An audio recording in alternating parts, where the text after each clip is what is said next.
carro ele começou a se transformar no vilão em função do modelo que foi adotado pelo país em épocas passadas, aí até em relação à política, esse modal do transporte rodoviário, e que acabou se transformando no grande vilão da mobilidade brasileira, e não necessariamente ele é um vilão, né? Na verdade, a forma de utilização desse meio de transporte que acabou transformando ele no grande vilão. As cidades elas precisam ser pensadas de uma forma um pouco diferente para criar essa acessibilidade. A partir do momento que a gente expande as cidades de uma forma desequilibrada, onde o deslocamento pendular ele acaba sendo um fator determinante na vida de cada pessoa, todo mundo tem que se deslocar muito para ir à escola, levar o filho à escola, ir trabalhar, ter lazer, ir ao comércio, isso acabou impactando negativamente em cidades que são desenhadas para o automóvel e não tem um objeto de transporte público de qualidade, que o automóvel poderia ser somente um elemento coadjuvante do transporte, só um elemento de lazer, de fim de semana, e não de transporte diário, de mobilidade.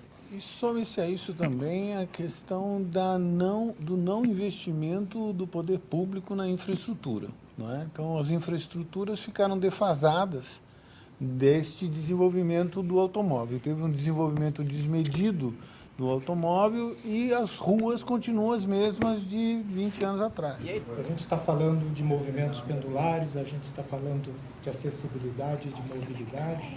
Mas o que a gente também viu na história da cidade de São Paulo foi uma dispersão da residência do centro para a periferia da cidade, quando não para os subúrbios e para outras cidades. Né? No modelo americano de subúrbio. Todo continua sendo feito do modal ou do ônibus ou do automóvel. Né? E acho que dentro da política, quando se discute política de mobilidade, a gente deveria pensar também na política de ocupação do solo da cidade. O centro urbano de São Paulo, que tem uma infraestrutura toda adequada, inclusive você tem hubs de acessos, de entradas e de saídas, ele está desocupado. A densidade de ocupação do centro urbano de São Paulo, enquanto o comércio, o serviço se dispersou ao longo da cidade. Né?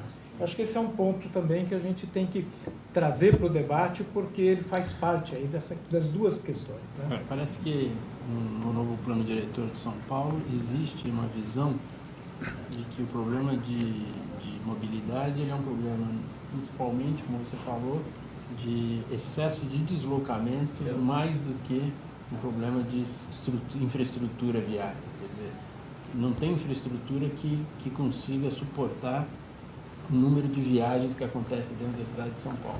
Então, o grande desafio é você diminuir o número de deslocamentos, né, e reduzir a extensão dos deslocamentos. Eu acho que isso é no mínimo sensato. Agora, o que eu acho que a gente tem que ter também uma preocupação muito bem, isso faz todo sentido, vamos readensar as regiões centrais, tem esse novo eixo do Tietê aí, que parece que vai ser objeto de uma concentração urbana, mas o que vai acontecer com as periferias existentes? Né? As periferias vão continuar existindo, as pessoas que hoje habitam as regiões mais remotas da cidade, elas vão continuar habitando lá, então não é razoável supor que vai haver uma migração disso, pode haver um adensamento maior das regiões centrais. Eu acho que é fundamental se pensar aí o processo de evolução de São Paulo, né, mas também das outras cidades, sob o ponto de vista de redução de deslocamentos, mas também de como atender adequadamente aquilo que já aconteceu. Já está instalada aí uma população grande. Como é que a gente resolve o problema da cidade de Tiradentes? Tem 300 mil pessoas lá que não vão deixar de morar lá porque vai existir um adensamento maior na região central. E me parece que o poder público está, de alguma forma, negligenciando essa questão.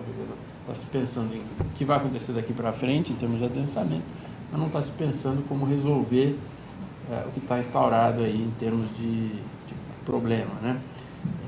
Acho que essa questão de mobilidade, ela pode e deve fazer parte da orientação urbanística das cidades, de uma maneira geral, de maneira que a gente possa orientar o desenvolvimento de determinados segmentos, né? Seja o lazer, o entretenimento, o varejo, o trabalho, residência, para organizar um pouco as viagens, né? Isso eu acho que hoje é consciência geral.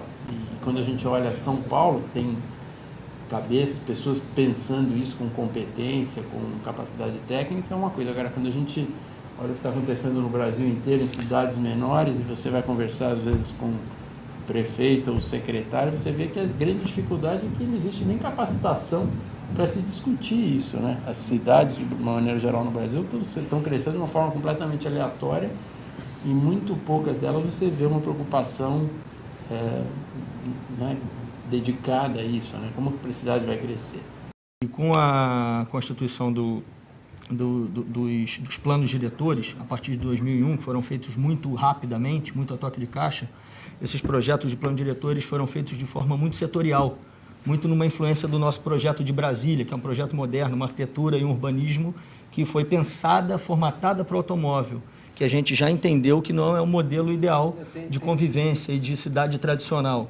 Tem até aquela questão do conceito Ford, que eles falam, né? Que Sim. é da industrialização. Industrialização em massa. Setorização dos usos, refletiu da saúde, o setor da...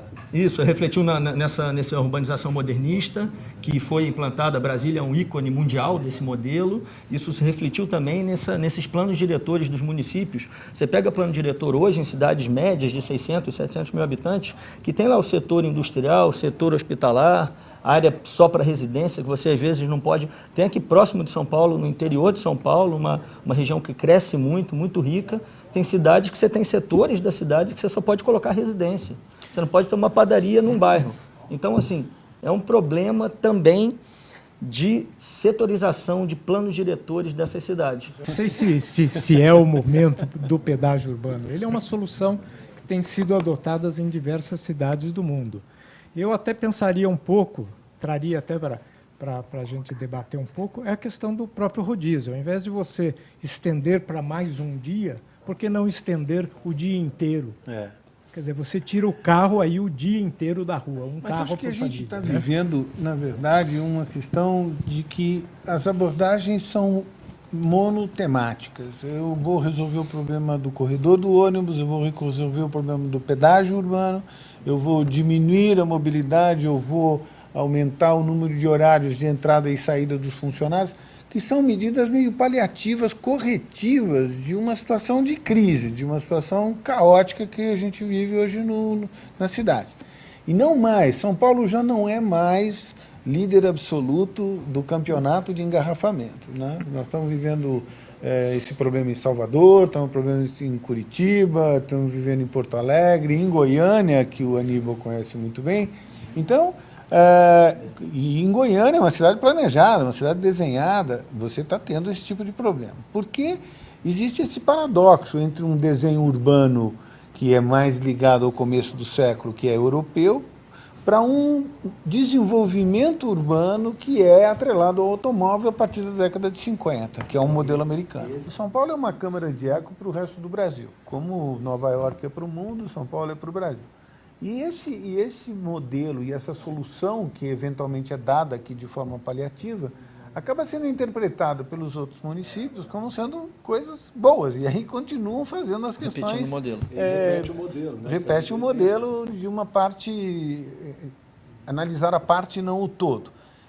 É um sistema complexo, tem que pensar isso de forma sistêmica, não dá para pensar isso de forma linear, né? O primeiro, o segundo em degraus, assim, não, isto é uma esfera, é uma solução de diversas entradas, é uma equação de diversas incógnitas. Agora, eu acho que tem um ponto que é importante, acho que entra um pouco nessa questão do pedágio urbano, né? Acho que tem uma questão cultural. Esse final de semana, eu acho que eu vi uma entrevista do ministro dos transportes da Grã-Bretanha, uma coisa assim, ou ele era o secretário de Londres, alguma coisa, e o cara dizia que lá o camarada gosta de ter carro por uma questão de status. Né? Se em Londres é assim, imagina em São Paulo. Né? Então, em São Paulo, a questão, a gente sabe disso, é cultural, da nossa cultura mesmo, provincianística e tal, que o camarada gosta de ter um carro. Né? E o que a gente tem visto nesse modelo dos corredores que está sendo implantado é que mais ou menos não está funcionando bem. Quer dizer, o tempo de viagem da periferia para as regiões mais centrais continua igual, não houve nenhuma redução por enquanto, né? Pode ser que mude, mas por enquanto não houve. Então, talvez o pedágio urbano seja esse incentivo para uma parcela da população, semelhante ao que aconteceu no rodízio, né? Deixar o carro em casa e usar o transporte público. Evidentemente, isso tem que vir acompanhado de uma melhoria substancial no transporte público. Eu acho que todos nós sabemos que o transporte público hoje não oferece condições, porque grande parte dele, eu sempre estou falando de São Paulo, né, mas uma grande parte da classe média não vai se sentir confortável hoje em deixar o carro em casa para andar de transporte público, né? O trem está cheio, o metrô, dependendo da estação, passam 2, 3 carros para você conseguir entrar, os ônibus, pior ainda. Então, eu acho que o conjunto da solução pode passar, sim, na minha visão, por um pedágio, de maneira a incentivar a pessoa a deixar o carro em casa, mas tem que estar acompanhado de uma melhoria na estrutura do transporte público. Junto a esse incentivo à venda de automóveis, à industrialização e à manutenção dos empregos, por um lado faz sentido, mas por outro você está incentivando também a imobilidade urbana, né, que está acontecendo, botando mais veículos nas ruas. Teve um aumento de impostos para importação de bicicleta. Isso aconteceu mais ou menos há 1 ano e meio atrás, 2 anos, alguma coisa assim. Então você, em vez de incentivar os modelos de transporte que são mais amigáveis e menos impactantes, você penaliza ele, você aumenta a taxa na bicicleta e promove a venda do automóvel de uma forma mais diversificada, mais ampliada. Assim, essa questão que o Cláudio falou faz todo sentido. Enquanto não tiver um investimento, não de paliativos e emergenciais, como corredor de ônibus, algumas outras situações aí, fazer um pedágio urbano. Pedágio urbano é uma questão, ou você tem diversas teorias sobre o assunto. Pedágio urbano você paga para andar de carro. Tem alguns que defendem você pagar para parar o carro. Você em Nova York, em Manhattan, você parar o carro no estacionamento, é tão caro, e você tem a infraestrutura de transporte público que funciona, que o sujeito que tem automóvel, ele prefere circular de metrô. Mas você tem que ter a opção. Você tem a opção. Então passa por isso. A gente não tem, a gente tem um paliativo, tem o ônibus anda um pouco mais rápido na faixa. Mas para você entrar no ônibus, você não consegue nem entrar no ônibus. É o mesmo paliativo Tem qualidade. do incentivo da carona. Eu volto a insistir na questão. Nós estamos falando, o Cláudio citou o desconforto de andar de ônibus. Mas você anda de 4 pessoas dentro do carro muito bem confortável. Sim. Ainda nós não temos incentivo que viabilize esse... Viabilize, ou que force, porque isso é uma questão cultural. Né? Também. O individualismo é muito cultural, mas à medida que isso toca no bolso, Sim, né, com certeza. realidade, Hoje tem alguns aplicativos, né? Tem alguns desenvolvimentos de tecnologia no modelo de Smart City. qual é a escala Você começa que a usa viabilizar. isso ainda? É muito pouco ainda, é muito pequeno, né? A Não faz preocupação que eu vejo é que cada vez que a gente analisa um ponto, isso nos remete a uma... É quase como analisarmos uma atividade, e isso nos remete a um degrau superior e a um outro degrau superior, né? E que nos remete a uma visão mais ampla do problema. Esta coisa que o André estava colocando, do incentivo a comprar o automóvel para dinamizar a economia, é uma opção do governo federal de optar, né, para a sua balança de pagamento ser equilibrada, você ter um desenvolvimento do mercado interno. Então, é preciso estimular o consumo interno do Brasil para poder equilibrar a nossa carência na balança de exportação, né? Então, para manter a taxa de inflação, para manter os nossos níveis de PIB, eu estou aqui precisando do mercado interno muito forte e o tempo inteiro ele está sendo incentivado a consumir, porque eu não consigo competir lá fora. Estou recebendo importação o tempo todo. Então, essa medida foi adotada com o governo Lula, em 2007, naquela crise mundial, que foi, na verdade, encarada como uma marolinha, né? A marolinha foi resolvida dessa forma. Vamos incentivar, vamos dar isenção de IPI e vamos deixar o pessoal comprar. E esta foi uma coisa que, naquela época, ajudou, né? Foi cantado e decantado no mundo inteiro esta colocação do Brasil, que ele resolveu o problema com o seu consumo interno, mas, de qualquer maneira, este modelo foi tentado novamente de repetir agora, que estamos com um crescimento muito pequeno e aí é a perpetuação de um modelo que já esgotou. E neste modelo de transporte, a gente vê isso, né? Nós não temos soluções integradas de park and ride, onde você deixa o seu carro num trecho, depois você pega o ônibus. A gente não vê pensamento de multimodais, onde você tem a bicicleta, o automóvel, o ônibus, Vê, sim, o o BRT. crescimento do custo da importação da bicicleta, né? Como o André falou. É isso aí. Que é o inverso. Por outro lado. Agora eu acho que eu vou polemizar um pouquinho aqui, Tomás. Faz favor. Eu não sou contra o incentivo para a indústria automobilística. Eu acho que o Brasil ainda tem uma taxa de automóvel por habitante relativamente baixa. Eu acho que a indústria automobilística, até onde a gente sabe, é um dos grandes geradores de emprego, né, pela cadeia inteira, não só pela indústria, mas é um importante fator de desenvolvimento. Acho que o Brasil sempre teve essa característica. Eu não acho que o problema é o contribuinte, o cidadão, comprar o carro. O problema é ele usar ou não usar. Acho que, assim, o fato da gente incentivar Forma de usar, né? a compra do carro para que ele use durante o lazer, para que ele vá com a família no final de semana viajar ou passear, etc. Ou até numa solução intermodal, onde ele vai usar o carro num determinado trecho para chegar a acessar uma estrutura de transporte público. Eu acho que não é o mundo inteiro que é assim, né? Eu acho que o fato do incentivo à indústria automobilística me parece que é uma das coisas importantes da nossa economia, da nossa matriz aí econômica. Eu acho que o grande problema você pode ter o carro e pode não usar. Muitas vezes eu já tentei não ir de carro para trabalhar e de trem. Eu moro perto da estação de trem, trabalho perto da estação de trem. No momento que você entra no trem, Você desiste na hora. você não consegue entrar. Quando você entra, você é comprimido lá dentro e sai. Você não entra, entram com você. Te empurram. Você fala, pô, eu acho que o grande ponto é criar as condições para que, não obstante a família possuir um carro, ela vai deixar o carro em casa, vai usar o carro para o lazer, para sair com a família, ou por alguma necessidade de um percurso maior, mas que na maior parte das suas viagens o transporte público vai oferecer conforto e segurança. Acho que segurança é um outro ponto importante. As pessoas também não gostam de andar de transporte público Por uma questão de por segurança. uma questão de segurança também, né? Acho que é um outro problema que... Mas eu acho que a gente separa, né, Salom? Acho que a gente separa duas coisas. Eu concordo com você que existe um certo orgulho de comprar o seu automóvel, uma ascensão social e econômica da população, favorecendo a compra do automóvel com esses financiamentos e assim como a compra das motos. Hoje você compra uma moto com R$50 de prestação. Então, é um incentivo. Mas, de qualquer maneira, a indústria automobilística vindo para o Brasil, do ponto de vista aí macroeconômico, o país acaba tendo um consumo interno para segurar a sua economia, e nós não olhamos para este modelo de mundo que precisa que a gente seja competitivo mundialmente, competitivo do ponto de vista turístico, de atrair as pessoas para cá.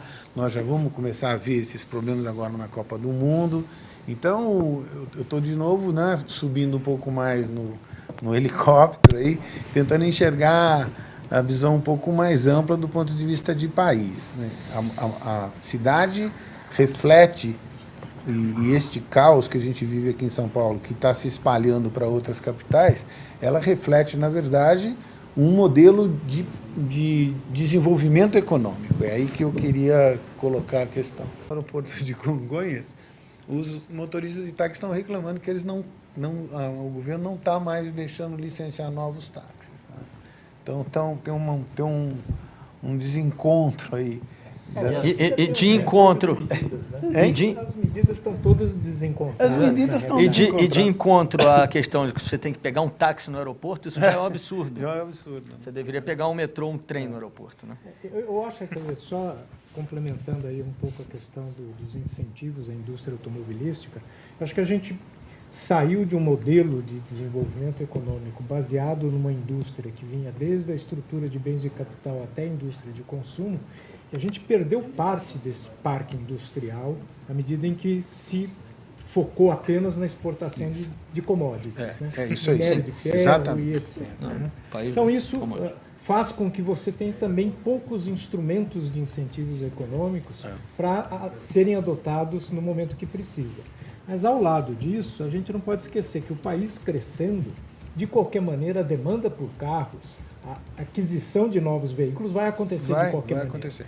E essa aquisição aí entra no que o Cláudio falou, quer dizer, você ter o carro é uma coisa, você usar o carro É outra coisa. é outra coisa. É isso aí. né? Então, eu acho que Ter o carro é bom, usar o carro... agora, para você não usar, você precisa realmente de uma política integrada e de investimentos públicos. né? Eu me lembro, na década de 70, quando o movimento de dispersão aí em direção ao interior começou com Alphaville e tudo mais, eu me lembro que eu olhava para Alphaville e dizia, mas se algum dia eu tiver que... Como é que eu vou fazer minha vida? Ou lá ou cá, né? Porque se eu tiver que ficar Você vai ter que mudar a vida investindo inteira. num carro, eu estou perdido. né? Então, quer dizer, lá de trás, há 40 anos, o problema já se iniciou. E não houve nenhuma solução e nenhuma forma de razoavelmente se atender. Agora que está se falando nos trens, ligando Jundiaí, Sorocaba... retomando, né? Retomando um trilho que existia da Santos Jundiaí, né? O grande problema é estrutural mesmo, 40 anos de atraso. E incentivar o uso da bicicleta. Em que ciclovia? Aí vem a segurança. Ah, não, eu tenho a segurança de andar de ônibus, mas você tem a segurança de ser atropelado. E tem a segurança de andar na ciclovia, porque o cara te leva a bicicleta, né? Filmaram, né, o cara? Esse negócio da bicicleta, eu particularmente, eu sou ciclista, eu pedalo em São Paulo e tal, eu acho que... Tem uma mesa de ciclistas eu aqui, acho o que André é é ciclista, você também, uma Bigu? grande pataquada é achar... Tem que fazer um caminho Tô junto. por fora. Aníbal, temos que comprar uma Eu- bicicleta. Eu acho que, assim, numa cidade como São Paulo, onde você tem deslocamentos muito grandes, realmente o cara, para imaginar que vai usar a bicicleta como meio de transporte, eu acho que é uma utopia. Eu acho que essa aqui seria a última opção. Você tem deslocamentos enormes. Né? No meu trabalho, eu tenho dias que eu tenho que ir à Zona Leste, no mesmo dia à Zona Sul. Como é que eu vou fazer isso de bicicleta? Por mais que eu seja um ciclista, eu não sou um atleta profissional. Ao mesmo tempo, a diferença é vencer as diferenças De nível em São Paulo. de altitude. Você São vai Paulo para faz assim. Paulista e depois, como é que você vai subir para Paulista? Né? Então, Bicicleta elétrica. tem que ser, realmente, acho que Mas essa questão, ela passa também, por exemplo, você não vai fazer isso na tua empresa, mas você tem pessoas que ficam dentro do escritório que poderiam trabalhar dessa forma, Mas eu acho se que- locomover dessa forma, se houvesse a estrutura. Eu né? acho que é muito pouco provável que seja, assim, seja acessível isso. Quer dizer, a bicicleta como meio de transporte, acho que ela deveria contemplar uma malha de pessoas que vêm de vários lugares. No meu escritório vem gente da cidade inteira, no seu, imagina. tem uma que também, estrutura, sim. né? Então eu acho que é bem pouco provável que isso funcione na prática. Acho que eu fico achando que esse discurso da bicicleta é quase uma tergiversação para fugir do problema. Eu acho que não vai Eu resolver acho que a nada. bicicleta tem que numa entrar na cidade como composição São Paulo. de modais. Quando Né? você Ela vai entra falar, na composição. talvez cidades mais planas, com perímetros menores, etc., você pode ter bicicleta como uma solução de fato. Assim, as cidades médias brasileiras, elas têm uma característica muito parecida entre elas.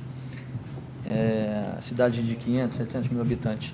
São cidades que têm um centro único, um centro onde você concentra residência, mas você também tem principalmente toda a área de serviço e comércio concentrada nessas áreas centrais. E a expansão urbana se deu muito monofuncional. É um tecido urbano alongado, espraiado, ele tem baixa densidade e com ocupação totalmente residencial. Isso vem de encontro à questão da mobilidade urbana.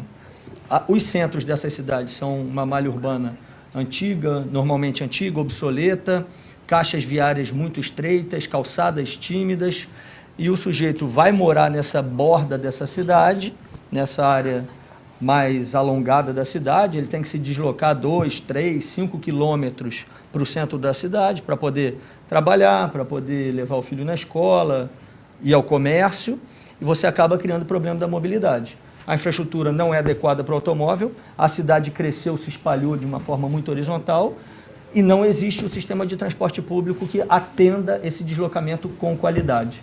Então, isso vem refletindo na questão da mobilidade urbana nas cidades médias também. André, a gente pega essa questão dos programas de governo, né? A gente pega o Minha Casa Minha Vida.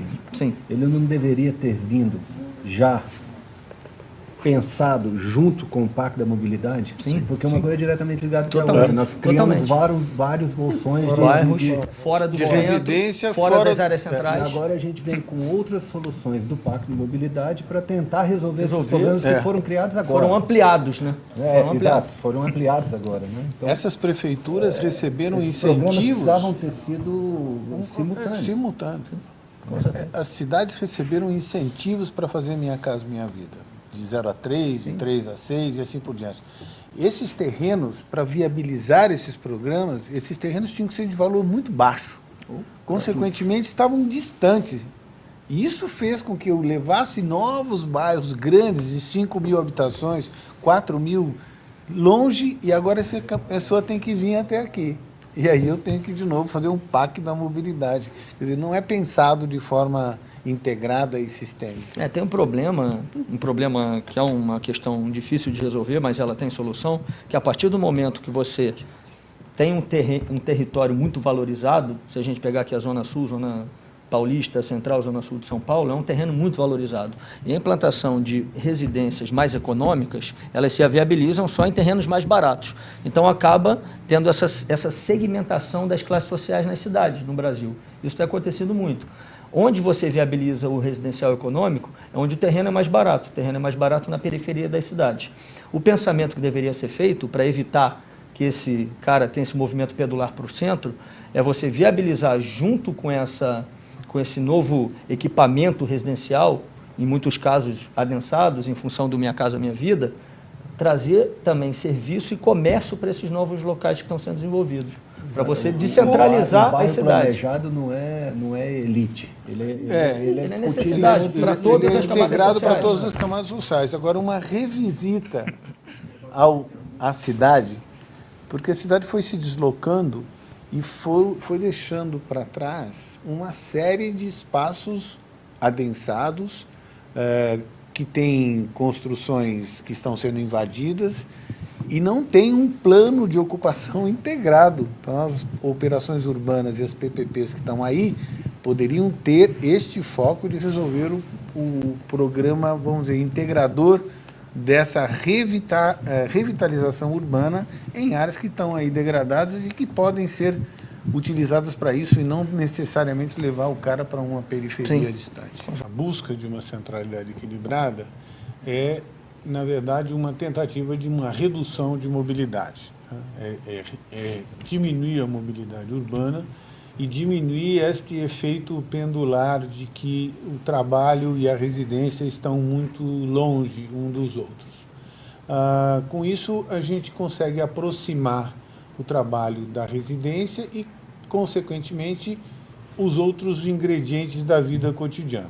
O supermercado, o varejo, o shopping, a escola e assim por diante. Pensamentos como esses estruturam regiões da cidade, reestruturam bordas de cidade, que permitem que a cidade se expanda, mas se expanda de forma equilibrada, e não somente ou deslocar a residência, ou deslocar a indústria, ou deslocar o trabalho. Esta é a visão que a gente enxerga como uma solução para essa questão de mobilidade, mas também para um aumento de qualidade de vida, onde a distância está num espaço geográfico mais amigável. Este modelo que foi feito desse desenvolvimento setorial era uma outra época, era um outro pensamento com uma influência muito forte de Brasília. Mas acho que E uma necessidade muito grande também de atender a demanda da necessidade de fazer os planos diretores para cidades acima de 20 mil habitantes a partir do ano 2001. Então foi a toque de caixa, né? Foi muito rápido. Que era obrigado por conta da lei de responsabilidade fiscal e também da lei do Estatuto da Cidade. Estatuto da Cidade. Se você não fizesse o plano diretor, você não recebia dinheiro do governo. Então, os planos diretores que foram desenvolvidos nessa época foram aceleradíssimos, sem esse pensamento estruturado. O que a gente vive hoje é um engessamento de algumas regiões da cidade, onde você não pode construir comércio. Então, aí as pessoas constroem o comércio ilegalmente e ficam pleiteando uma regularização a partir da próxima mudança do plano diretor. Mas acho que aí o André tem também um olhar aí de urbanista que pode contribuir para isso. Na verdade, essa questão da centralidade nada mais é do que criar uma qualidade do espaço e um uso diversificado para manter as pessoas naquele mesmo lugar. Esse é o objetivo.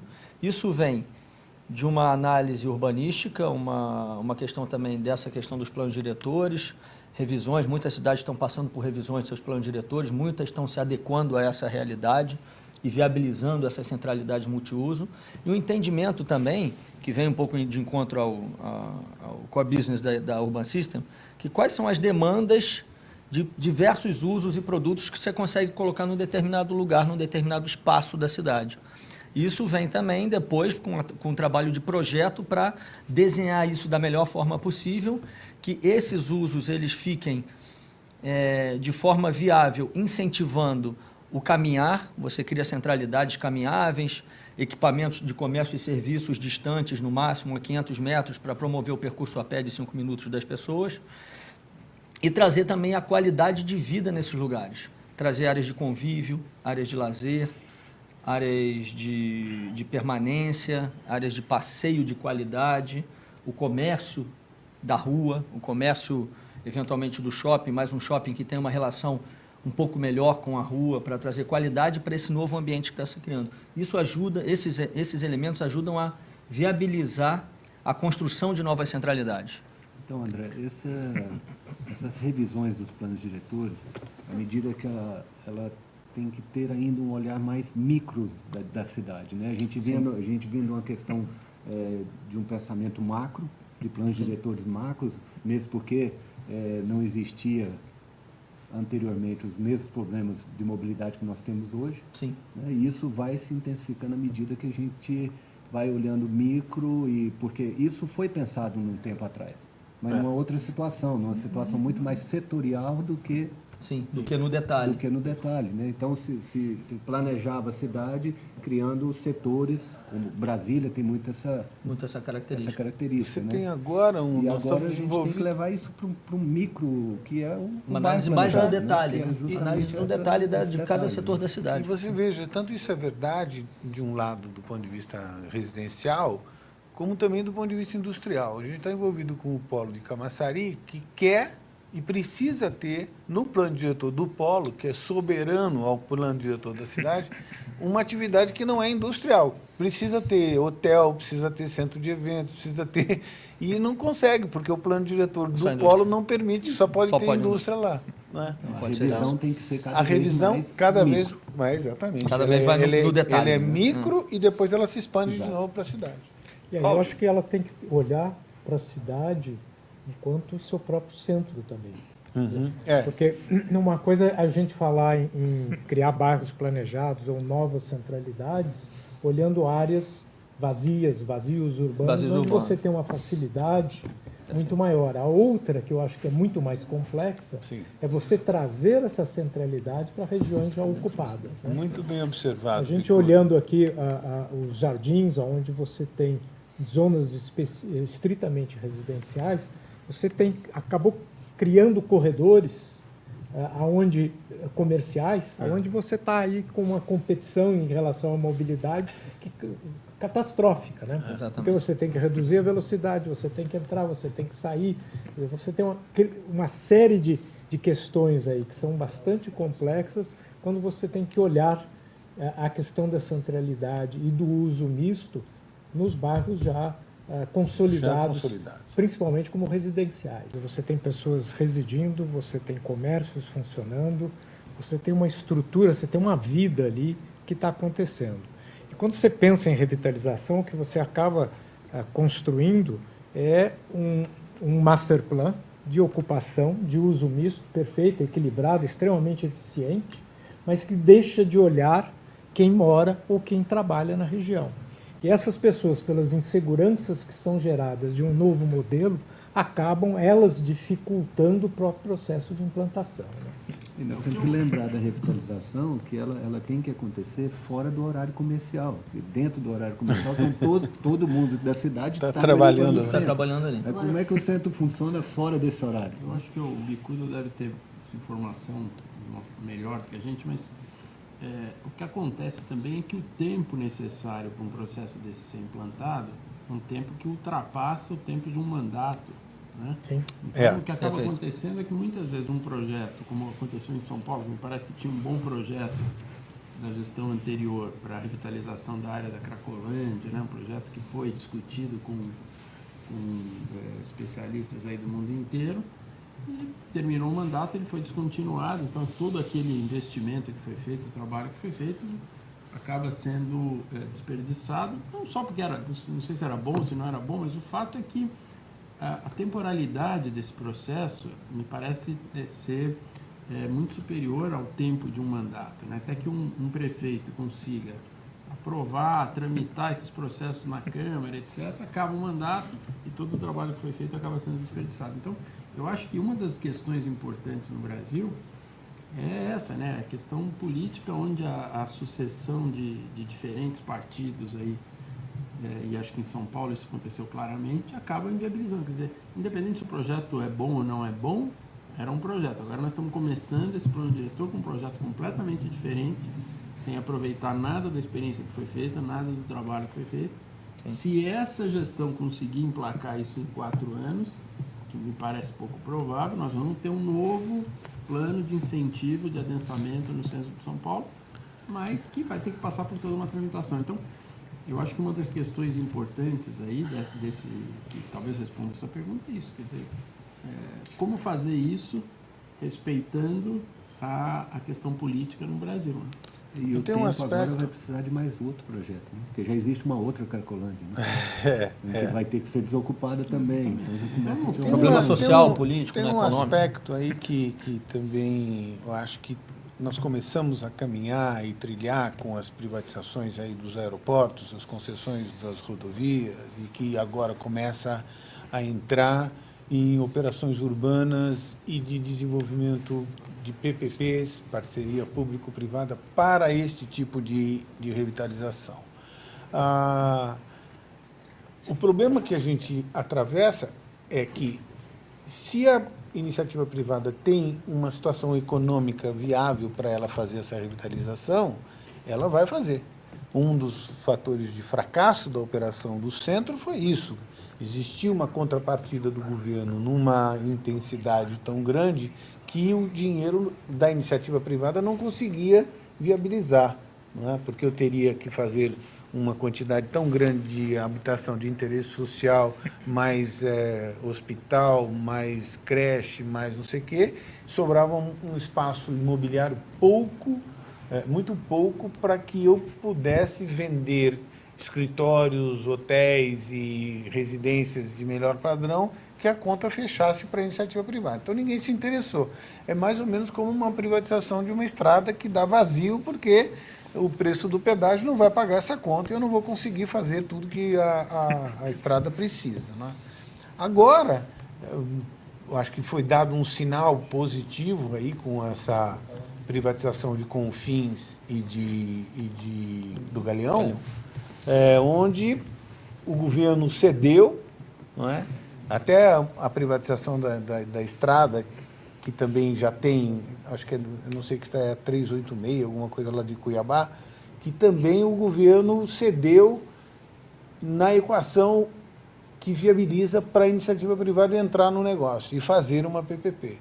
Se o governo tem esse olhar de que o empresário não é um vilão, mas é um parceiro, e que você vai ter uma contrapartida, que parte disso será proporcionado pelo dinheiro privado de longo prazo, numa concessão de 30 anos ou numa operação de 30 anos, eu acho que a gente começa a ter um casamento entre o interesse privado de desenvolvimento urbano, de desenvolvimento de real estate, e o interesse público de revitalizar áreas que estão degradadas. Eu acho que o modelo usado em Paris é um modelo muito interessante, onde você cria companhias de economia mista, onde o Estado entra, porque você vai ter muita desapropriação a fazer. Sim. Então o Estado entra com recursos para desapropriação e os proprietários de imóveis da área e outros investidores, como lado privado, entram como sócios dessa companhia. Ela tem uma condição de viabilidade muito maior, talvez, do que você simplesmente criar uma concessionária que vá investir na desapropriação. A desapropriação feita pela concessionária, já temos aqui exemplos que não funcionam. Não funciona. E eu acho que o ritmo que o capital privado precisa de retorno é diferente do ritmo de implantação de um projeto desse tipo. Né? É verdade. A gente está falando aqui só em 10, 15 anos para você revitalizar, por exemplo, o perímetro, o polígono lá da Nova Luz. Lá da Nova Luz. Então, esse é um outro ponto. Modelo quer dizer, interessante. são as grandes intervenções que você tem que fazer nas grandes cidades, né? São grandes intervenções que acabam mexendo com a vida, com a questão da mobilidade, com a questão de acesso e do próprio cotidiano da vida das pessoas. Agora, sem essas grandes intervenções, você também não faz nada. Né? Estão acabando de implodir a perimetral no Rio de Janeiro. Mas a gente tem aí um caso muito parecido em Nova York, que é o Highline. Foi uma iniciativa da Associação do Bairro de se apropriar de uma estrutura suspensa, um antigo viaduto onde passavam os trens no meio da cidade. E a ideia foi construir um parque elevado, um parque linear elevado, que reverteu. Hoje, acho que é o 5º parque mais visitado do mundo, é o Highline, hoje. Reverteu numa valorização enorme do mercado imobiliário em volta, tem uma revitalização dos bairros vizinhos àquela região, que todos os bairros estão se requalificando, se reestruturando, trazendo restaurantes, serviços, comércio mais qualificado, edifícios surgindo, hotel, residência, todos muito bem desenhados e bem qualificados, ajudando o desenvolvimento da região, através de uma apropriação de uma estrutura que, num primeiro momento, era um pênalti para a cidade. Aquilo era um negócio sem solução. O que vai fazer? Vai implodir? Vai demolir? Não, fizeram um parque elevado. Existem situações e situações. No Rio de Janeiro o caminho foi diferente. Foi demolir para criar também uma maior permeabilidade e visualização da Baía, da água, né? Esse contato com é diferente, né? E é diferente a posição da perimetral no Rio de Janeiro da posição do Minhocão aqui em São Paulo. O Minhocão aqui em São Paulo tem um eixo, ele é um eixo de ligação norte-sul, leste-oeste muito forte, né? Muito forte. E a alternativa para ele não tem, né? Porque a cidade está muito adensada. Já no Rio de Janeiro era mais fácil de resolver essa questão e acho que parcialmente algumas soluções do Minhocão podem ser tomadas. Podem ser criadas ciclovias, podem ser criadas bolsões. Existem uma série de projetos na prefeitura de revitalização e uso do Minhocão de uma maneira diferente do que está aí hoje, uma agressão na paisagem urbana, que esses projetos atenuariam muito fortemente essa agressão que o Minhocão é no centro de São Paulo. Mas, do ponto de vista viário, eu acho muito difícil a substituição do Minhocão. Mas acho que ele pode ser, como ele é no final de semana, ele é transformado num parque. As pessoas vão também. lá, Ele à é noite fechado também. à noite. Então, essa releitura do Minhocão pode ser feita de maneira a humanizá-lo e de transformá-lo numa coisa melhor do que ele é hoje, né? Mas a demolição dele, eu acho, na minha opinião, inviável. Eu acho que, no primeiro momento, eu concordo até, Tomás, com essa inviável demolir ele, tirar essa artéria estrutural viária da cidade, né? Você tirar ela e não colocar nada para substituir no primeiro momento é praticamente inviável. Mas acho que com o pensamento de uma implantação de uma infraestrutura de transportes ligados a trilhos, metrô, trem de superfície, você começa a pensar nessa possibilidade, né? Mas aí realmente é um trabalho que vai além de um mandato de prefeitura. Né? Esse problema é um problema que no Brasil é realmente desesperador, né? Trabalhar com ciclos de desenvolvimento políticos e não de ciclos de desenvolvimento urbano. Mesmo com lei de responsabilidade fiscal. Não resolveu tanto. Mesmo né? com, ajuda, mas não resolveu. Ajuda, mas não resolveu. E isso se reflete no plano municipal, no plano governamental e no plano federal, né? Mesmo com continuidade de 8 anos, às vezes tem uma descontinuidade porque é uma área de não interesse do partido e essa área que não é daquele partido, é de outro partido, acaba tendo um atraso, o projeto é engarrafado, engavetado e não anda.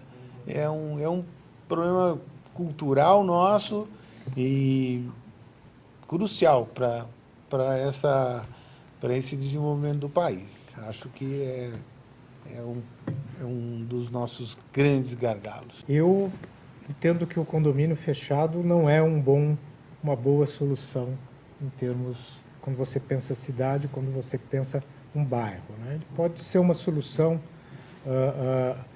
de maior eficiência no uso e na ocupação daquele determinado solo, mas ele reduz absolutamente, quase a zero, todo o outro aspecto da eficiência, ou a contradição em relação à eficiência, que é a sociabilidade, né? A sociabilidade, ela tem que existir para que você tenha, inclusive, também uma melhor qualidade de vida. E a sociabilidade se dá através de bairros abertos de uso misto, onde você possa agregar comércio, serviços. Aí faz sentido você ter a questão da distância medida pela sua capacidade de ir até a padaria, de levar a sua criança à escola. Eu acho que a melhor solução ainda é o bairro aberto e o bairro planejado no sentido do uso misto. Eu me lembro de uma pesquisa feita em São Carlos, pela Universidade de São Carlos, com os moradores de um condomínio fechado na cidade de São Carlos. E eles pegaram uma menina cuja escola estava a 2 quadras da portaria do condomínio, e ela caminhava dentro do condomínio, e ela dizendo: o meu maior medo é quando eu via aquele portão fazer cleque atrás, eu olhava para as 2 quadras que eu tinha que caminhar e me sentia absolutamente insegura, né? Quer dizer, você trouxe para ela um medo que não existia lá, e ela perdeu o contato aí com a cidadania, com a própria cidadania, né? Eu acho que isso reflete também um pouco esse modelo de bairros horizontais e condomínios fechados, também no adensamento. Essa falta de convívio vem não somente pelo uso único e pelo isolamento com o restante da cidade, mas também pelo adensamento. Se a gente comparar, por exemplo, Copacabana é o bairro mais adensado hoje do Brasil, tem próximo de 300 habitantes por hectare. Alphaville tem em torno de 25 habitantes por hectare. Então você tira o convívio das pessoas, você elimina a possibilidade das pessoas se encontrarem na rua. Primeiro que elas não andam a pé, porque elas andam de carro, porque o modelo do desenho é um modelo muito espraiado. E com essa densidade também você não consegue definir centralidade em ambiente de qualidade de cidade. É evidentemente que a gente não pode deixar de considerar a questão de segurança. Não tem como negar que realmente, a nível de segurança, você teria, pela falta de segurança pública, você acaba tendo criando esses modelos, um modelo que te favorece, né? Mas a segurança... Eu acho que talvez uma solução intermediária, que atenda as duas partes, você tem um entorno integrado a isso.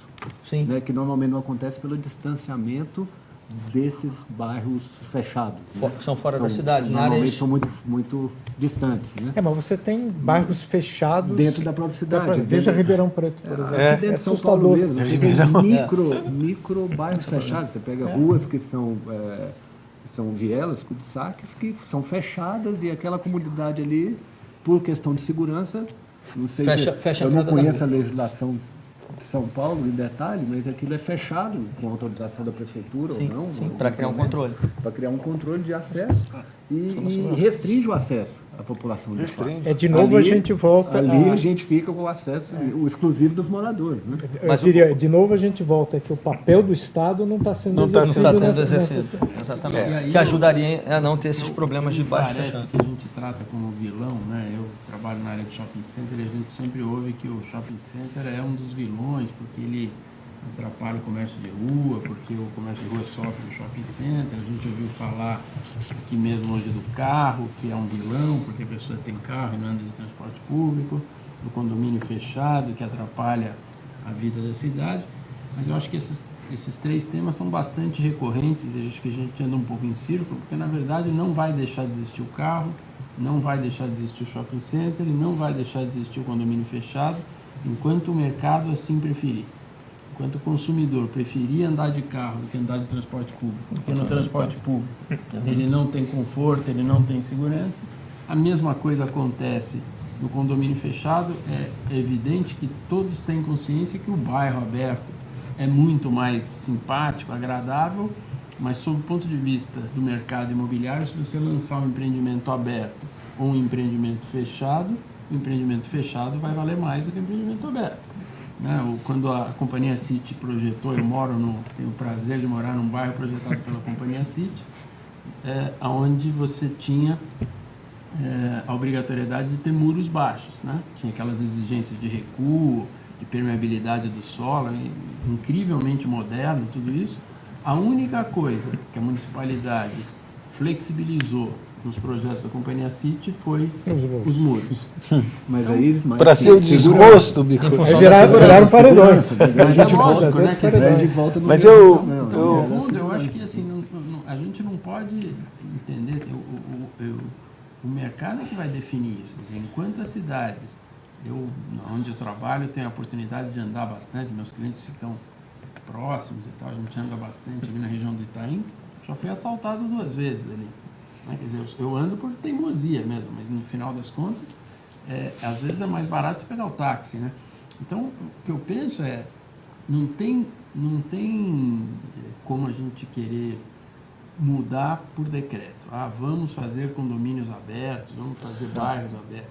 Enquanto o mercado entender que isso é inseguro, nós vamos continuar com os shopping centers fechados, com os bairros fechados e com o transporte individual.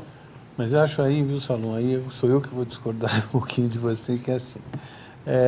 Eu acho que nós temos uma responsabilidade social, né, de induzir e de criar métricas e criar novas propostas que são notoriamente propostas, não gosto dessa expressão, mas propostas de primeiro mundo, né? O Brasil caminha para um desenvolvimento, nós queremos que os nossos filhos tenham essa visão globalizada, o mundo hoje é global e, portanto, existe uma acessibilidade à informação, existe uma acessibilidade a ir para a Europa e andar em Londres a pé e se sentir seguro, e existe uma perpetuação de um estado de coisas que a gente tem que lutar, não é? Eu assisti recentemente uma palestra do Domênico de Masi, que me deixou muito instigado e motivado, né? Domênico fala o mundo nos anos de 2020 a 2030 vai passar por uma situação onde ele vai se separar em 3 grandes blocos. Um bloco produtor de conhecimento, inteligência, design, patentes e royalties. Nesse bloco se situa, muito provavelmente, Estados Unidos, China, Japão. Um segundo bloco, produção industrial e gestão da produção industrial, onde os países chamados do BRICS se situam, o Brasil, a Rússia, a Índia, assim por diante. E o terceiro bloco, produtor de mão de obra, matéria-prima e insumos de commodity. O Brasil se situa em 2 blocos. O bloco primeiro, como produtor de matéria-prima e produtor de insumos, e entrando fortemente no segundo bloco, pautada pela indústria automobilística. Eu estive na Itália também recentemente, lá por conta da nossa parceria com o Politécnico de Milão, e a Itália está exportando a Fiat para o Brasil. Ela está reduzindo a Fiat dela na Itália e está exportando a Fiat para o Brasil. A Coreia está vindo com os automóveis aqui. A China está trazendo os automóveis para cá. O Japão está trazendo os automóveis para cá. As fábricas aqui estão aumentando de tamanho, estão dobrando de tamanho. Por quê? Porque nós seremos o produtor do automóvel. O royalty do design, a matriz de renda ficará lá com eles e nós ficaremos com a mão de obra e com o trabalho muito forte. Então, acho que, eu concordo com você, eu sou um especialista em estudos de demanda, eu sei o que o público quer e eu sei o quanto eles trabalham na busca de atender aqueles anseios. Mas, obviamente, essa demanda também está viajando de avião, indo para a Europa, indo para os Estados Unidos e tomando contato com uma outra maneira de viver. Quem são os indutores dessa outra maneira de viver? Somos nós. não é? Se nós perpetuarmos esse status quo, nós não vamos ter a possibilidade de dar a nossa contribuição para esse desenvolvimento do país. Eu penso assim, eu acho que tem um limite que a gente tem de propor coisas que não acrescentem absolutamente nada na demanda. Então, nós vamos continuar produzindo grandes quantidades de Minha Casa Minha Vida a 20 quilômetros da cidade e vamos criar favelas de concreto. Se nós não pensarmos que poderemos construir uma centralidade equilibrada, mesmo que seja um bairro de HIS, ou mesmo que a tônica desse bairro seja de HIS, a gente não estará dando nossa contribuição como acesso a esse mundo todo que a gente está vendo. Nós temos informações a respeito daquilo que se desenvolve no mundo, num degrau um pouco acima do que a gente está vendo aqui, e a gente mapeia o que existe, nós sabemos o que existe, sabemos o que é possível de oferecer, e sabemos também, por um volume de informação grande, de que nós podemos acrescentar, pela mesma relação custo-benefício, um produto de maior valor e de maior percepção de entendimento dessa população. Essa é a nossa preocupação o tempo inteiro, né? A preocupação de dar aquele atendimento à demanda, mas também atender e instigar a demanda a subir um pouco na escalada socioeconômica. Eu acho que cabe um pouco, assim, não discordando absolutamente disso que você colocou, mas acho que cabe um pouco a nós o entendimento disso, quer dizer, aonde esbarra essa questão do bairro fechado versus o condomínio, do shopping versus o comércio de rua, etc. De que maneira a gente consegue atender aos anseios dessa população que carece de segurança, mas oferecendo, sim, um tecido urbano que seja vivo. Eu acho que isso é fundamental. Esse é o desafio. Quando a gente fala de centralidades dentro de projetos de bairro planejado, eu absolutamente não discordo. Acho que se você conseguir levar, especialmente o comércio de conveniência, aquele comércio que as pessoas têm necessidade com uma recorrência maior durante a semana, para próximo da moradia, você vai eliminar uma série de deslocamentos, né? Evidentemente, como você bem sabe, não são todas as atividades de comércio que vão conseguir sobreviver em função de uma demanda restrita a um determinado bairro. Mas o comércio de conveniência, certamente, sim. O que me parece que faz todo sentido é a miscigenação de blocos que sejam relativamente protegidos, né? Quer dizer, que você possa ter a sua segurança, na medida que não adianta a gente ter o pensamento utópico de achar que a segurança vai se estabelecer no momento que a gente tirar a cerca, né? Ela não vai acontecer, mas que a gente possa estar pensando na cidade, a hora que a municipalidade, como está acontecendo, por exemplo, no Porto Maravilha, que ela exige, né, ou ela convida o empresário a desenvolvimento do comércio no térreo dos prédios, para que você tenha vida na rua, né? Que a calçada seja uma calçada viva. Isso. Né? E aí, em contrapartida, a gente vê em São Paulo os corredores de ônibus interrompendo o acesso da rua para a calçada. Né? Corredor de ônibus do lado direito. Matando o comércio de rua, onde ele sobreviveu aí a duras penas. Então, eu acho que o grande ponto que eu acho que cabe a essa contribuição de todos nós, que evidentemente a gente quer transmitir para os nossos filhos uma cidade melhor, né? Um país melhor, então nós estamos aqui um pouco por isso, entendendo essas demandas, entendendo os anseios dessa população, quais são as soluções que são compatíveis com elas, mas que de alguma forma vão ser passos na direção de uma cidade melhor.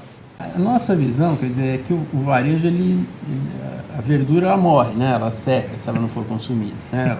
Então, o varejo tem que existir na medida que exista demanda. Eu acho que o grande desafio é criar uma estrutura que o varejo possa ir crescendo, tenha a escala adequada para cada momento da consolidação de uma determinada região, que a gente possa ir oferecendo mais e melhor demanda, mais e melhor oferta conforme você vai crescendo a demanda, né?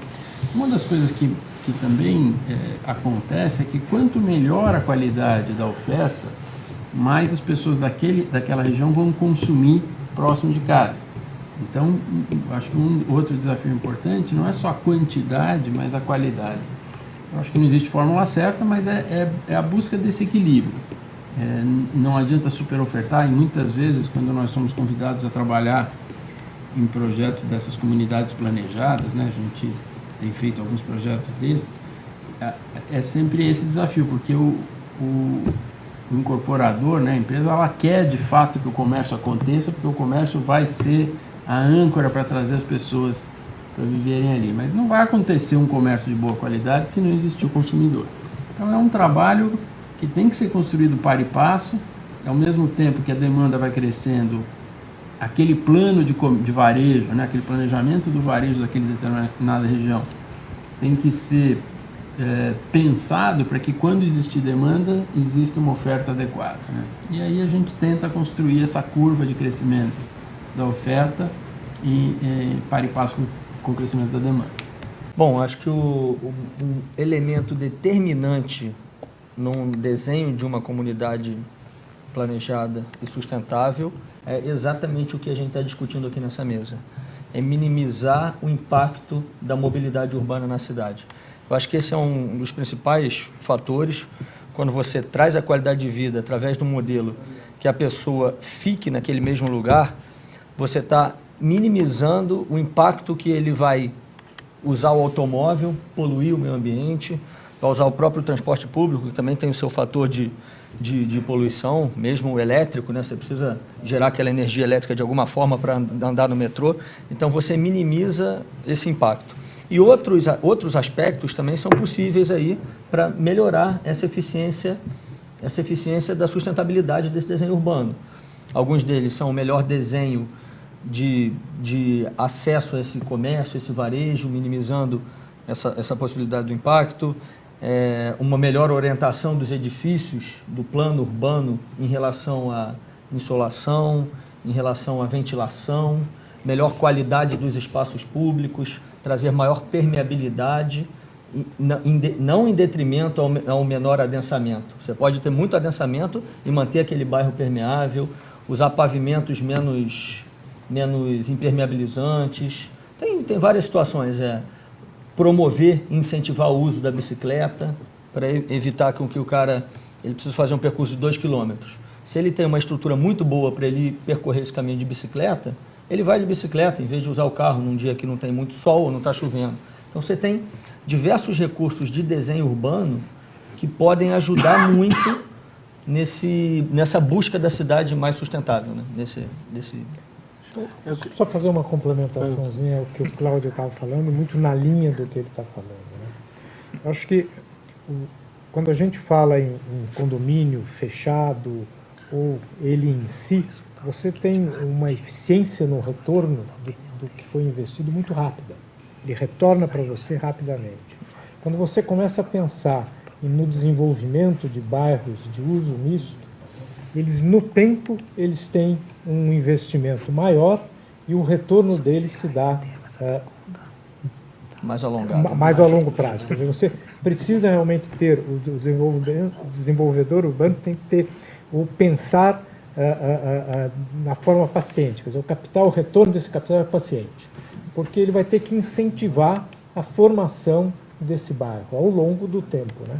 E onde está o ganho que se vê? É nas diversas fases, é saber aproveitar, quer dizer, ter um bom projeto e através desse bom projeto ele se tornar um projeto onde haja uma ocupação que permita o desenvolvimento desse uso misto, você saber aproveitar a rentabilidade das diversas fases aí com ganhos reais, mas o capital, o retorno é paciente mesmo. Pegando uma carona nisso, Bicudo, e pegando também o que o André falou, eu fico impressionado como toda vez que a gente fala em sustentabilidade, imediatamente a gente é remetido a essa questão da sustentabilidade ambiental. Eu tenho discutido esse assunto nos nossos projetos e também em participação que a gente tem tido em outros projetos de mais longa duração, como concessão dos aeroportos, estradas e assim por diante, onde a nossa leitura é que a sustentabilidade nasce na sustentabilidade econômica. Eu preciso gerar emprego e renda. Se eu não tiver emprego e renda, eu não tenho pessoas que moram e que querem morar mais adequadamente e que querem ter uma ascensão aspiracional. Essa adequação de uma sustentabilidade de emprego e renda é uma sustentabilidade econômica, que favorece que uma cidade continue gerando atratividade para as empresas complementares. Esse dinheiro traz uma sustentabilidade social, porque eu começo a entender, aí começo a viajar e começo a olhar o mundo de uma maneira diferente, e acabo aterrissando na sustentabilidade ambiental, que é o reconhecimento de como o mundo precisa ser preservado, como que o verde precisa ser preservado, como que a permeabilidade do solo, tratamento de água, economia de energia e assim por diante. Mas o nascimento disso está na questão econômica e que não é tratada com essa veemência. Ao contrário. É ao contrário. Ao O desenvolvimento contrário. econômico normalmente é tratado como vilão. Como da vilão, como sustentabilidade. vilão. Então, Consumo. a gente olha uma cidade e compara essa cidade com cidades irmãs, e a primeira coisa que a gente olha é a questão de empregabilidade, crescimento de empresas e de empregos, que refletem no PIB, que refletem na renda dessa pessoa. Essa pessoa é que vai comprar a casa, o automóvel e tal, e vai reconhecer uma necessidade, né, social de ter naquele ambiente dele o verde. Vai ter que reconhecer que é de bom tom que eu preserve e que eu use a água tratada, que eu faça uma reciclagem, enfim. Então, eu fico sempre preocupado com essa dissociação aí da sustentabilidade, onde fica uma sustentabilidade, né, do verde, teórica, não é só isso. preservação, não sei o quê, e Tudo aquilo que gera riqueza, né, que é o funcionamento da economia, né, É. é tudo visto como um grande vilão da sustentabilidade. É. Agora, se a gente for pensar como é que minha filha sempre vem com essa leitura, né, que traz da escola. Porque os capitalistas, na época da Revolução Industrial, eles escravizaram os funcionários que viviam naquele paraíso idílico que era o campo. Viviam morrendo de fome. A sociedade nunca foi tão pobre naquela época. como era naquela época, e as pessoas... Quer dizer, o desenvolvimento econômico, ele é o que proporciona claramente a possibilidade da sociedade se organizar, respeitar o meio ambiente. Evidentemente que é um desenvolvimento econômico pensado de forma racional. Agora, quando as pessoas falam, porque o varejo, o consumo, o automóvel... Parece tudo a como construção vilão. civil, todo mundo é vilão. Então, se isso não existir, nós vamos voltar para a caverna, né, e vamos ser extrativistas. E é um caminho sem volta, né? Vamos Tá provado. Tem mais. Ele Caminho tem sem suas volta. contradições, você precisa saber como superar essas contradições. Claro.